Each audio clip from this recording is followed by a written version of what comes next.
In a world where strength is critical, you want to build things that are strong. Stay tuned for this one.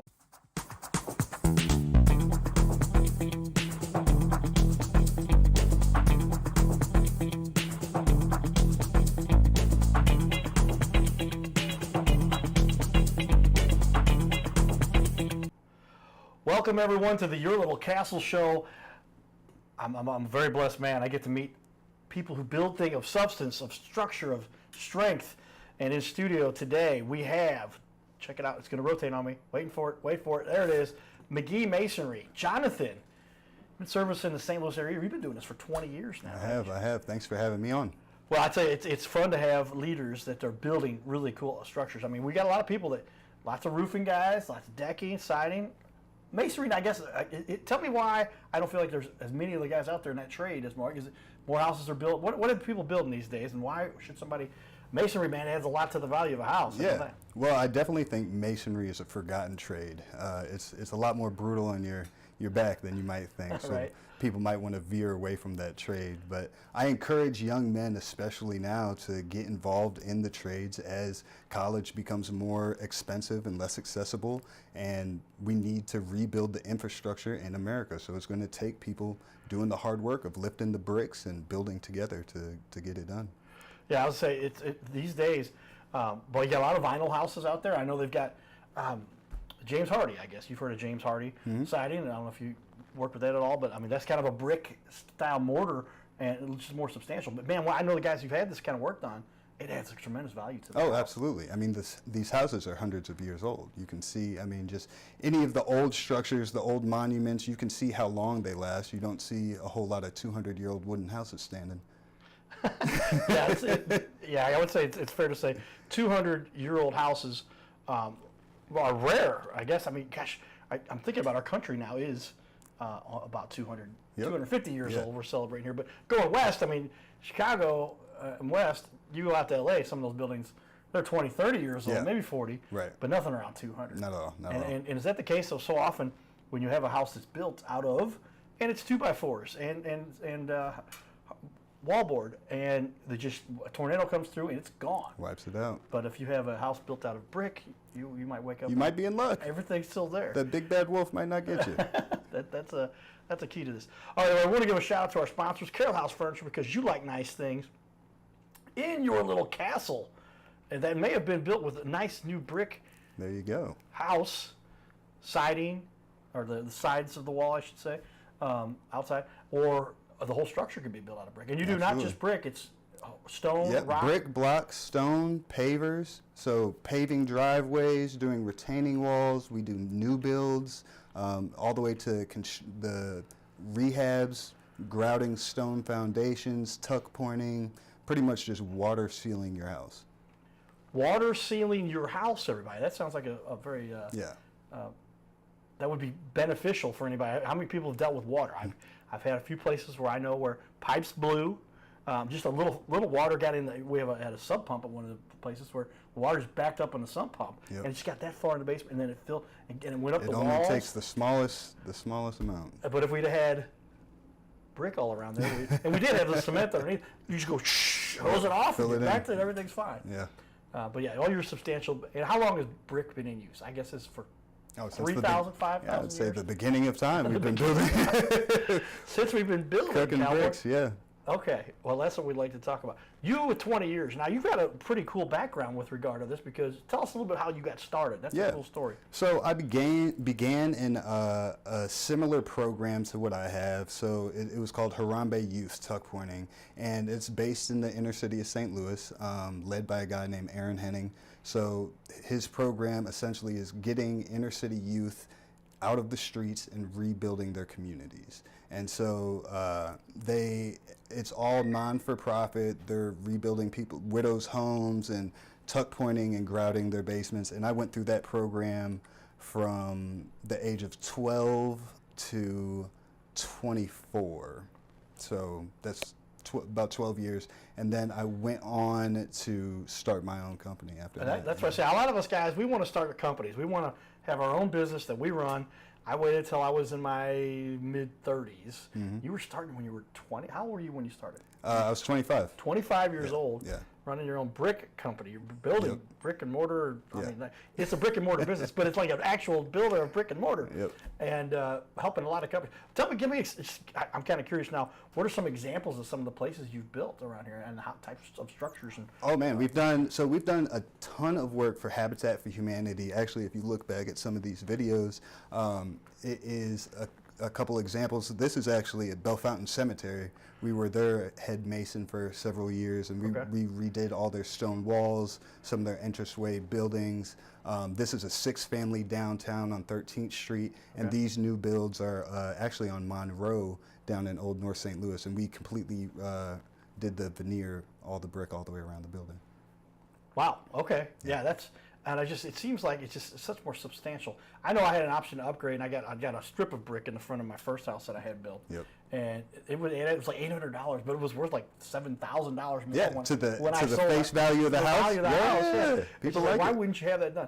Now the place I live in now, it looks like the White House. People joke that I have the White House. I got the pillars. pillars. I'm trying to think about where I put the brick. I guess we could do some, but it's got that. You just need the outdoor oasis, the backyard, put it outside kitchen, fireplace. You want to put a pond back there. Yeah. Talking. So you do a lot of landscaping stuff. Tons of landscaping. So Again, anything brick, kitchen. block, or stone. So all the way around. If you want to veneer your home in stone and completely give it a facelift, we do all of that. Yeah, so you can literally build that outdoor kitchen they talk about. So you put down some cement, put some brick, and you build an oven out of brick. I guess you can absolutely. Build the whole thing. Pizza ovens and Pizza oven. Yep. I've been at we had another buddy of ours take us and show us some of his work, and I was like, this is legit. It was like big old. That's the kind of stuff. We're going to show off some of your work here in a little bit too. Tell me what it is about. What passion did you develop? What gets you up every day to continue to do this? So I mean, for 20 years, right? Right. It gets a little exhausting. I thought you were much younger than that. But honestly, this is all passion-filled work that I do. The way that I design my company. So we work with students from Job Corps and SLATE, which are federally funded organizations that train kids to get into the construction industry. But those kids, they need in-the-field training. So we take them and get them, whether it's 15 hours, it's different for different programs, but we get the training in the field by working on Habitat for Humanity projects. And so they gain that experience, and then they're able to say, hey, I would like a full-time position, or we'll help get them job training so that they can go and either work for Habitat for Humanity or go join the union, and we can point them in the right direction. Wow, so you're really giving people a leg up to get involved with the industry, kind of like what happened with you. Absolutely. As a youth, Absolutely. teaching some really valuable skills so they can. This is a skilled position, and you're literally building like essentially the logo he's got is amazing here. I want to go out to the wide camera there, but cool logo, tuck pointing, done right.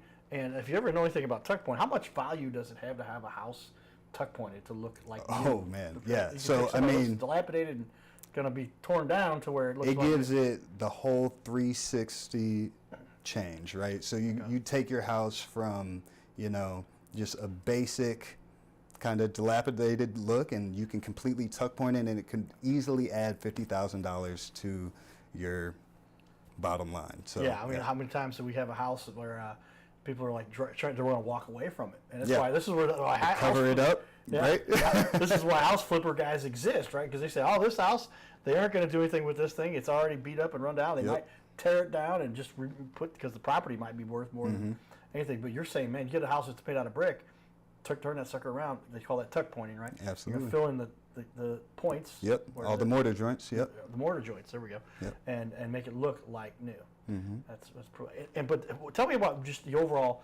How often do you have to explain that very often to anybody? Saying, would you have vinyl or would you have brick? And what are some of the points you make to somebody in the difference? Well, definitely, yeah. I mean, between vinyl and brick, I would always go brick. I mean, it's going to be better for your heat and cool rating, right? So the efficiency of your house. If it's only siding, well, just think. A lot of stuff escapes through that. But when you're 3 courses thick of brick, or even if it's a veneer and you have insulation behind that, your ratings are going to be a lot better. Yeah, let's talk about saving money. If you're just saving $50 a month, that's $600 a Yeah, year. and it happens for the next 30 years, because you shouldn't. It should last for a long time once you get stuff tuck pointed. Plus the value you get out. That might be why the value is so good. Yep. All right, we're gonna jump in here for a minute, touch on a little bit more. I've got some great reviews. We found you out there on the interwebs. We always check everyone's reviews to see how they've done. But you've got a lot of people that say some very nice things about you. I'm gonna click on the actual reviews button there and bring up some of those reviews. So there you can see those right here. So I've got a screen over here I can hit and go. Did I switch them on myself? I did, I think. Yeah, okay. It's the big wall, but it's actually the small wall. But one's 9 foot, one's 11 foot. But here you are, those 26 reviews, all 5s. We had an amazing experience with McGee Masonry. Neighbors had used them in the past and recommended to us. Jonathan was super quick to respond and set up a time for a quote. The service was reasonably priced and work was very well done. We had another contractor comment on how nice the job was. Jonathan was very, even the guys that were competing with you a little bit. There we go. Easy to work with. We already recommended him to a few other people.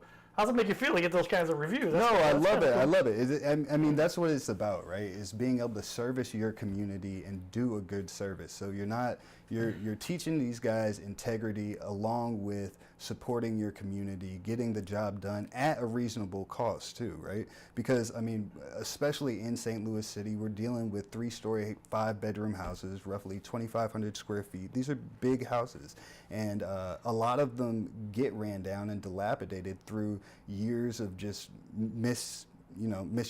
They're not keeping up with it. Yeah, routine maintenance is and they're big and hefty buildings, so it's hard for once the family starts to move away and grandma's just in there alone, somebody needs to help and maintain that property. So we also offer incentive programs for inner city widows. We do about 4 every year where we'll do an entire project completely for free, and that's just off of some of the money and donations that we've received from past clients. Well, that's something we talk about. How do you impact the community? It's like he's sneaking ahead on with some of my questions here. I didn't tell him that, but smart man knows that if you're going to contribute to our little planet in any way, you might as well be helping do some of the charitable work. But you're donating how many jobs did you say that is? 4 a year. 4 years. So every quarter you're giving away a multi-$1,000 job to really help somebody who needs some help. And boy, they're taking somebody who might be losing a house. Absolutely. It makes a huge difference in their life. Yeah. And then now they've got a house that looks beautiful. Brand new tuck pointed job, finished brick job, brand new tuck pointing. Is it part of the process? I don't know. But I thought that was the process of fixing it. What is it called when you finish a job when it's been tuck pointed correctly? Yeah. It's all part of the same. It's been repointed. That makes it awesome. Well, I appreciate that. Well, let's jump in here. We're going to share a little bit of what we have been doing out in the community. One of our buddies, we were at his event recently. He's a police officer and helps people who have suffered from PTSD, and suicide has become an issue for a lot of us to deal with if you know anybody who's been through something like that. But check that out and listen to what we get to do a little bit in the community. Here we go. Okay. Hey everybody, it's John Fogarty. Thank you. You're kind of a musician on the side, right? Yeah, I'm going to sing a little bit later today, but not until after the golf. Right. Summit. Great organization. We love you guys. Great interview we had. Yeah, we had a great time on the podcast. That was fun, man. That aired on ABC about 6 months ago. Yeah, probably 6 months ago. It's right fall, I think. So yeah, maybe a little more. Well, you guys do good work. Tell me why you love this event here. You're supporting Will. Yeah, so Will Be Inspired golf tournament. Veterans, first responders, 100% everything goes right back into it. So always support the best and try to take care of ours and take care of us. Thank you, guys.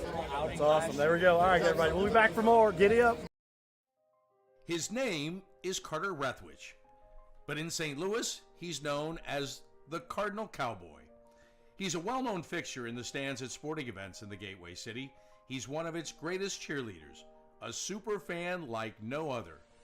When he makes his rounds at almost every home game, he shares his love for sports with the rest of fandom with a smile, a cheer, some positive encouragement, and lots and lots of selfies and pics. But the Cardinal Cowboy was born of a tragic incident. Rethwich was an aspiring athlete in high school and college. He dreamed of playing in the big leagues, but those dreams ended when he and 3 of his college friends were hit with a devastating crash by a 5-time drunk driver. One of his best friends died. Carter suffered a critical head injury. The trauma put him in a coma for 6 days. The doctors said he was never expected to function again. Those expectations never came true. He fought back and finished college. He was determined to prove the doctors wrong. Among other inspirations, it was his love of baseball that kept him going. And from his near-death experience, the Cardinal Cowboy emerged. His goal in life became to inspire others with positivity despite the odds, to help people believe in themselves and achieve their dreams. So after my coma, I realized that it was up to me if I was going to accomplish my goals, if I was going to reach my dreams. Despite what the naysayers would say, the people that were discouraging me, like they do everyone, it's up to me if I'm going to make it. Don't listen to the naysayers. It's up to you. You decide whether you're going to succeed, whether you're going to reach your goals. Dream, and then always, always chase your dreams. Never give up. Giddy up.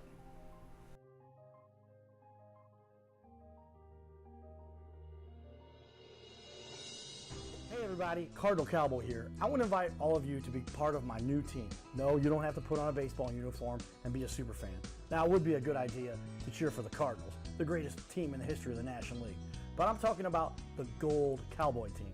You know, I love to help people follow their dreams and reach their goals in business and in life. So that's one of the reasons why I'm telling you about my friends at My Metal Pro. They help people like you and I acquire gold and silver with a membership that lets you safely buy, sell, and store gold and silver. They make it real easy to get started. My Metal Pro isn't like the big guys you see on network TV or the big coin shops that take a huge commission. So become part of my Gold Cowboy team. Scan the QR code or go to goldcowboy.com and check it out. Giddy up. Well, there we go. Lots of the fun stuff we get to do in the community and some connections here in our world. We'll have you come out to one of the golf tournaments out there. Yeah, that would be Jonathan. amazing. It's a great cause for a group of people. And we're going to play that second clip in the other. We're going to do 2 full half hours here with our expert because Jonathan really knows his stuff, so it's great to have an expert. Get him to stick around for a little longer. Well, tell me then, a cost analysis. I guess you have people that try to do brick on their own. I've done a little cement on my own, and you can tell I did. But it was a dog pad underneath where the dogs came in out the back door. I traded to get the dog door done for a few cases of beer. I worked at Anheuser-Busch, so I had plenty of beer back in the day. But tell me, what are the options with regard to brick? I mean, not too many people out there are going to mess with trying to do it themselves, but are the people trying to do brick themselves? Yeah, I would not recommend doing it yourself. I'd leave it up to the experts. You'll probably leave pretty frustrated. So, especially because it's such a permanent thing. If you mess it up, it's going to be there for the next 100 years. So Right, have fun looking at that. Cost-wise, I mean, it really varies on the size of your house. I think a very general rule of thumb that you can go with is a square footage estimate, and that roughly, depending on the height, it's from $10 to $15 a square foot. As far as tuck pointing and bricklaying would be anywhere from $25 to $40 a square foot, and it just kind of varies on the extent of work. So if you're working with decorative brick or terracotta or stuff like that, the price would increase. If you're working on a high-rise building versus a one-story house, those are all variables that are going to change price-wise. Yeah, and I say that ultimately, because you're doing such a substantial, you don't want to mess around with this. If you're doing this anywhere close to half, I'll never forget, as a kid, I grew up in Fenton, and for a long time there was not a, not cemetery, but where the funeral home, right, down the street. And you drive past this place. It's a really great looking place from the front, but you can see the sidewall that apparently got done. Like, I don't know, it had windows, it made smeared. up, but you could just see the wave in it, and it's just not because you want brick to be, and it's like somebody pushed out little pieces. It was only out there, but it made like a wave you could see on the side of the brick. Yep. I won't say the name. I'll say where I was at, but I was just like, somebody did not pay a qualified expert for that because it did not look good. And these are the things that, while you're sitting there in front of it, like you're up on it, you can't see that, but you got to learn as a professional. You don't let those happen. How do you keep stuff from that from happening?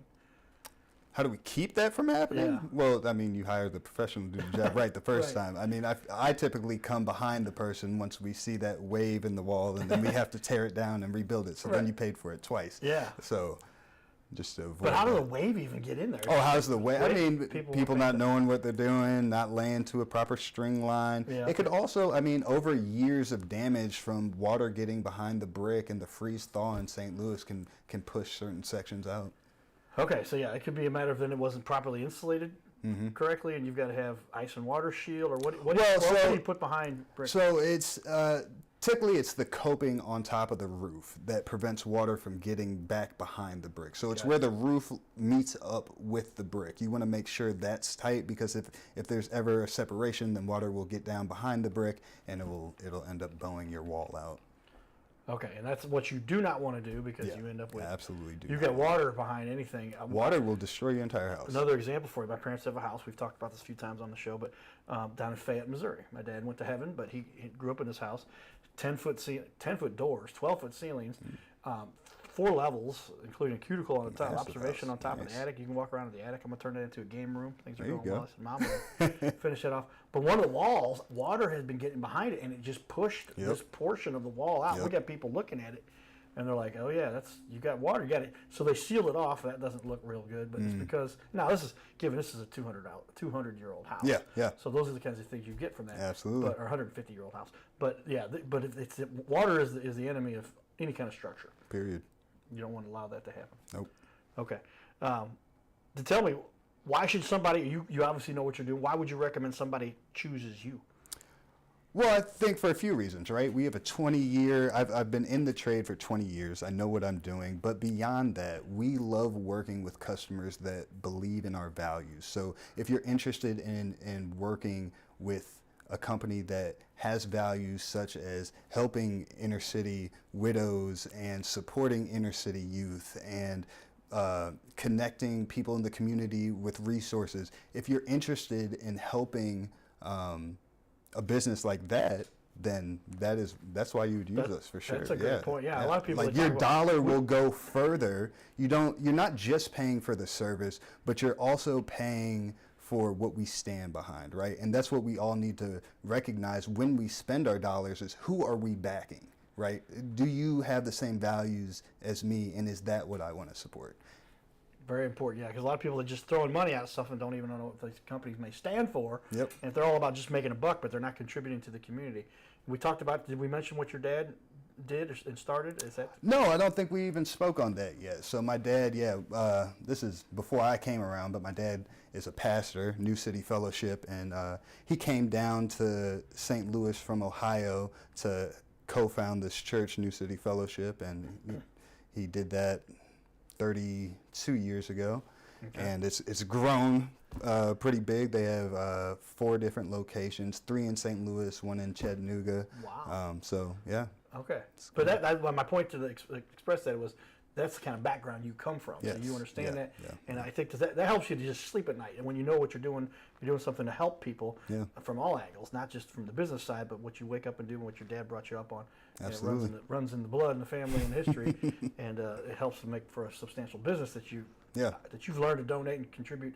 And that comes back too a lot of times, doesn't it? Yeah, absolutely. Okay. Do you have any specific certifications or any special?